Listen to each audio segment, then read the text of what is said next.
Jesus, ele começou o seu ministério em Nazaré, diz a Bíblia. Porém, ele foi rejeitado em Nazaré. Perceba que em Nazaré foi a cidade onde Jesus cresceu. O próprio Jesus disse: vocês vão dizer o provérbio, médico, cure a si mesmo. Ou seja, quando você começa a manifestar o propósito de Deus na sua vida, as pessoas que cresceram com você não vão acreditar. E elas vão dizer: essa palavra é para você. Você não tem direito de fazer nada. As pessoas que cresceram com você não acreditam que você tem um propósito. Mas nessa noite, decida ouvir a voz do Espírito Santo. Porque o Espírito Santo, ele quer te conduzir para uma vida com propósito. Jesus foi rejeitado em Nazaré, mas nós sabemos que não é por isso que ele deixou de cumprir o seu propósito. Sabe por quê? As pessoas que vão duvidar de você, infelizmente, são as pessoas que te viram crescer. Muitas vezes, um familiar seu vai duvidar de você, da sua mudança, do seu propósito. Mas Jesus, o nosso exemplo, não deu ouvidos e falou: tudo bem, vocês não me recebem. Por isso que ele disse: eu vim para os meus e os meus não me receberam. Então, Jesus foi para Cafarnaum e ali ele estabeleceu o seu ministério. Aqui, Jesus também já tinha passado pela tentação do deserto. Aqui, Jesus já tinha curado a sogra de Pedro. E também a famosa passagem que Jesus disse: hoje se cumpre a profecia de Isaías, o Espírito Santo está em mim. Logo, em Cafarnaum, Jesus começou a manifestar o seu propósito, o seu chamado. As pessoas se admiravam de Jesus. Diz a Bíblia que ele tinha graça no falar. Você conhece alguém que tem graça no falar? Eu quero ficar perto dessa pessoa, porque o que tem de gente que só fala abobrinha não está escrito. Tem gente que só reclama da vida, só amaldiçoa. Eu já vi pai e mãe amaldiçoando o filho. Eu falo: meu Deus. Irmão, quando eu tiver meu filho, eu fico pensando, como que a pessoa tem capacidade de amaldiçoar o próprio filho? De dizer: moleque, seu burro. Muitas vezes a pessoa escutou isso da própria mãe. Talvez você escutou isso da sua mãe e do seu pai. Mas não tem problema, porque o Espírito Santo está aqui e ele quer falar com você. Ele quer apagar todo o passado seu, jogar no mar de esquecimento e trazer você para o caminho. João capítulo 14, versículo 6, disse Jesus aos seus discípulos, porque o discípulo Tomé, ele disse para Jesus, meio incrédulo: Jesus, afinal, mostra esse caminho que nos leva até o Pai. Jesus disse para Tomé: eu sou o caminho, a verdade e a vida. Ninguém vai ao Pai se não for por mim. Então, se você quiser ser salvo, é Cristo. Então, Jesus, ele começou a pregar. Ele se estabeleceu na região da Galileia, próximo ao mar. E nessa de pregar, Jesus estava próximo ao mar. Diz a Bíblia que a multidão apertava Jesus. Você imagina, a multidão querendo ouvir o Mestre, querendo saber de Jesus. E Jesus, imagine ele chegando na praia, não tinha como ir para a esquerda nem para a direita, só tinha o mar atrás. E é justamente onde estava Pedro.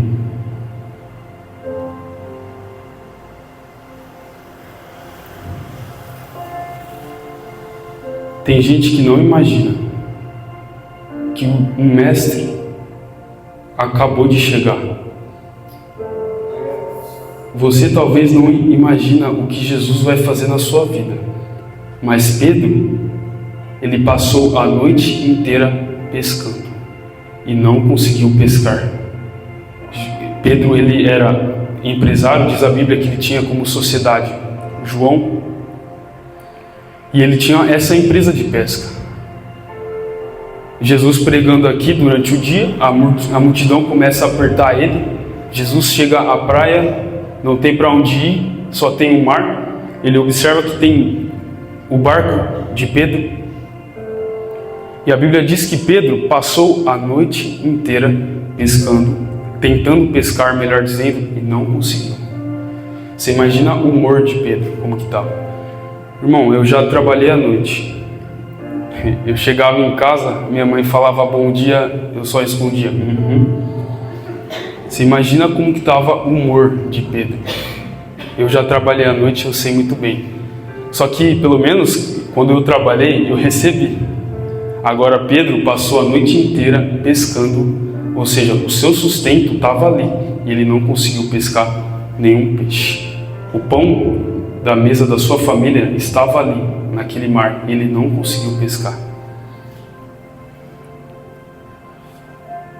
Jesus olhou para trás e disse: Pedro, você poderia me emprestar o barco para eu poder ministrar para esse povo? Porque é muita gente. Então eu entro num barco, afasto um pouco da praia e assim eu consigo pregar para a multidão. Assim eles vão conseguir ouvir a minha voz. Tá bom. Pedro aceitou Jesus, ele entrou no seu barco e ali Jesus começou a ministrar. Depois que Jesus acabou de ministrar, ele, como conhece o coração de cada pessoa, e ele conhece o seu coração, ele disse: Pedro, vai até o alto mar, ou seja, vai para as profundezas, jogue a sua rede para o lado direito. Você imagina Pedro, que era pescador profissional. E olha que interessante. Qual era a profissão de Jesus? Alguém lembra? Muito bem, carpinteiro. Olha que curioso, né? Um carpinteiro querendo ensinar um pescador a como pescar. O reino de Deus é assim.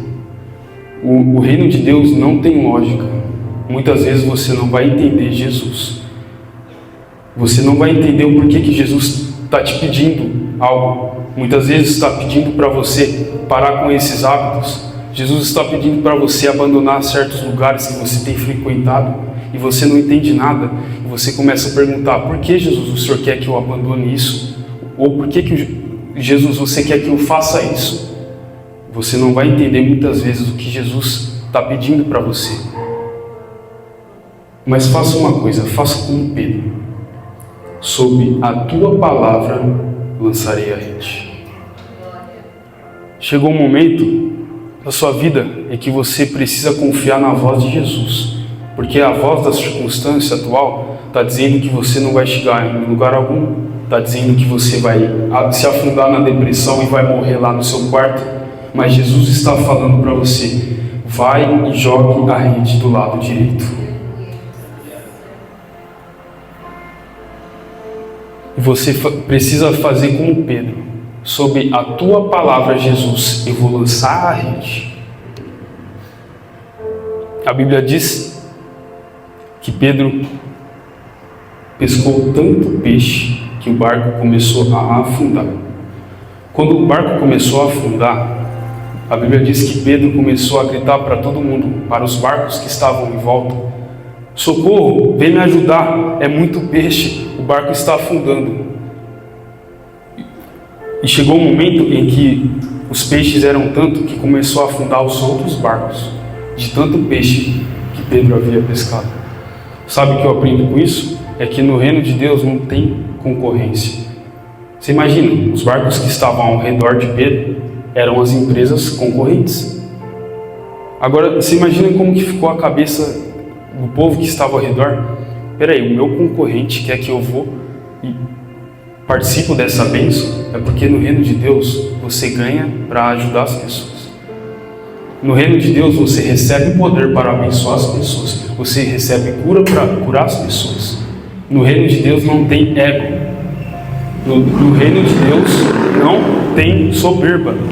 No reino de Deus você ganha para poder alimentar essa geração. Esse dom que você tem não é para você se beneficiar. Esse dom que você tem é para abençoar as pessoas. No reino de Deus não tem concorrência. No reino de Deus, o menor é o maior. O que serve é o maior. No reino de Deus, a gente fala a verdade. No reino de Deus, a gente abandona a soberba. No reino de Deus, a gente abençoa as pessoas. É por isso que não é fácil. Jesus disse, Lucas capítulo 9, versículo 23, aquele que quiser vir após mim, ou seja, dar continuidade ao meu legado, negue-se a si mesmo, tome cada dia a sua cruz e siga-me. Você tem que negar a si mesmo para poder servir a Jesus. Não é sobre mim, é sobre Jesus.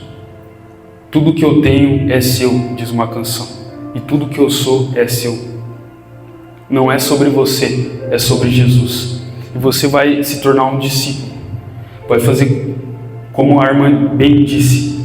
Não importa se Deus te deu algo, você vai servir de qualquer jeito. Não importa se está tudo indo bem, você vai ser um cristão todos os dias da sua vida. Ela disse algo interessante, irmão. Quando na dificuldade, a gente tende a quebrar princípio.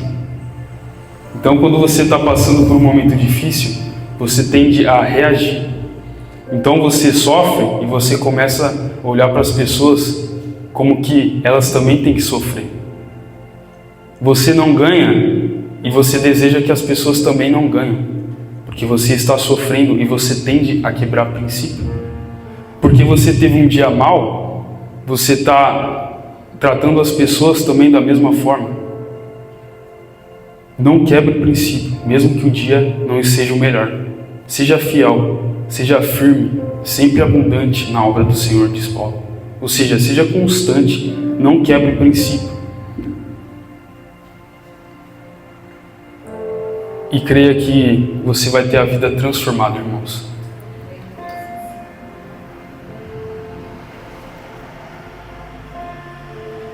E no final, você muito sabe, como eu li aqui, Pedro chega para Jesus e diz para ele, Senhor, afaste de mim, porque eu sou pecador. Olha que interessante, Jesus falou que Pedro era pecador. Jesus chamou Pedro de pecador? Ele acusou Pedro de ser pecador? Não. Jesus simplesmente foi Jesus. Irmãos, quando você experimentar a graça, o amor de Jesus que nessa noite está pairando aqui, ninguém vai precisar apontar o dedo na sua cara, para de fazer isso, ou seu pecador. A graça vai fazer você entrar no eixo. A graça vai fazer você abandonar a vida de pecado.